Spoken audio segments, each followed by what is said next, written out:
Is it possible to be successful with carnivore if others in the house are not eating carnivore and you have junk food in the fridge or the pantry? Let's talk about that a little bit here today. So, I have this situation at my home. Um, yeah, there's temptations. There is junk food in the pantry. Sometimes it's sitting on the counter in the kitchen. There's stuff in the fridge that just I would not eat. Highly processed stuff in the freezer, stuff like that.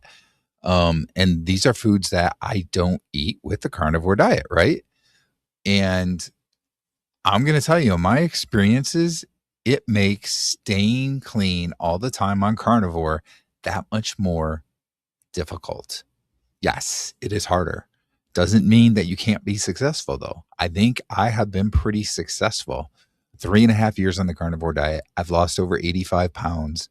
I've healed a lot of issues. I had, back pain, hip pain, joint pain in my knees, ankles, wrists, elbows, all that kind of stuff. I had arthritis in my big toes.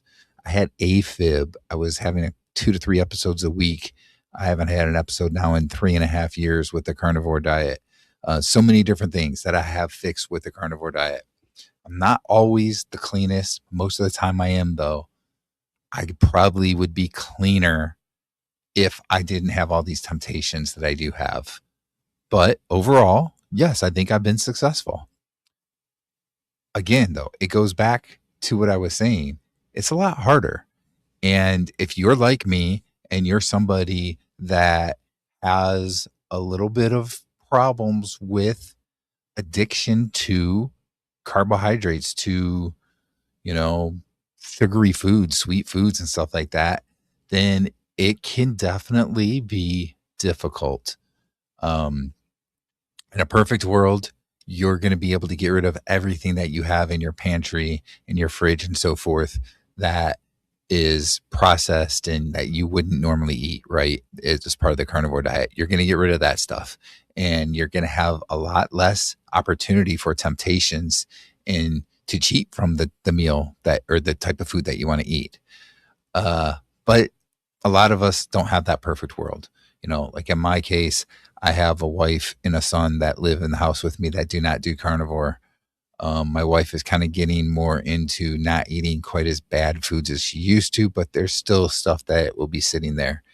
And that's where I think more of accountability, having like an accountability partner or, talking to people in the community, like the carnivore community. A lot of people do live streams. I do a live stream on Wednesday nights. A lot of other people do live streams throughout the week, and being able to talk in those chats helps. I think a lot of that is very helpful in those situations. And I think also having your own very personable why helps in those situations. It's still not going to take the temptation completely away. You have to really get in a habit of reminding yourself of why you're doing this, reminding yourself of how you used to feel before when you ate those foods. And I can give you a perfect example here. More recently, my wife was out of town and she left a can of frosting on the kitchen counter and it hadn't been opened or anything. And so she went Friday morning. Friday evening, I opened it up and said I was just going to have a taste of it. And the cravings kicked in, the changes in my mind, about how I needed to eat that. It was just really strong and I wanted to keep eating it. So between Friday and Saturday, I ate that whole can of frosting. And by Saturday evening, my back was really hurting bad. Sunday, Monday, it was even difficult kind of to walk because my back was so painful, my back into my hip and so forth, which apparently, that's the weak spot in my body still at this point, I guess. So the inflammation from eating that was, hitting me really right there. So I learned my lesson a little bit. And that's a perfect reminder of how I used to feel and how I don't want to feel that way.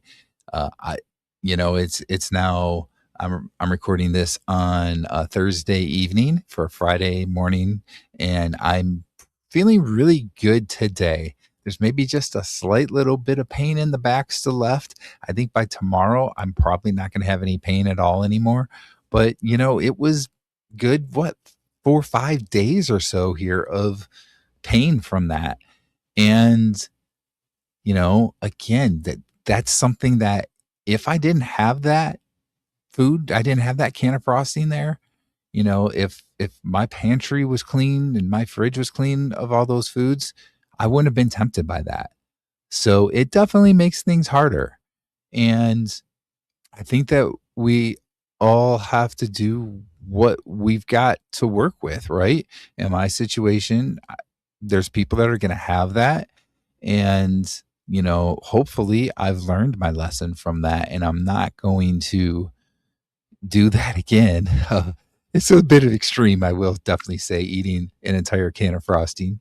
But it reminds me of how I felt.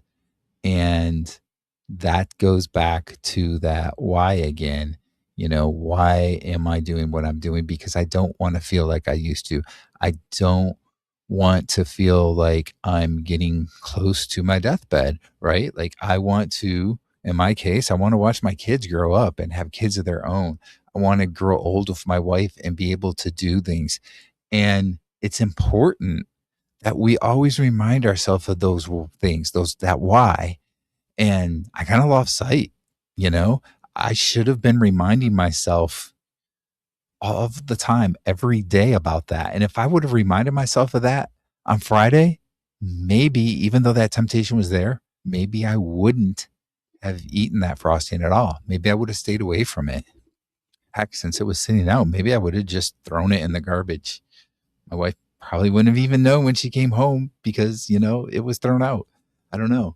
Um, but that's the thing, that why is got to be there, accountability, whether it's through a why, like I said before, like through maybe a Facebook group or something, or through chatting with people in the community on live streams and so forth. That is so important.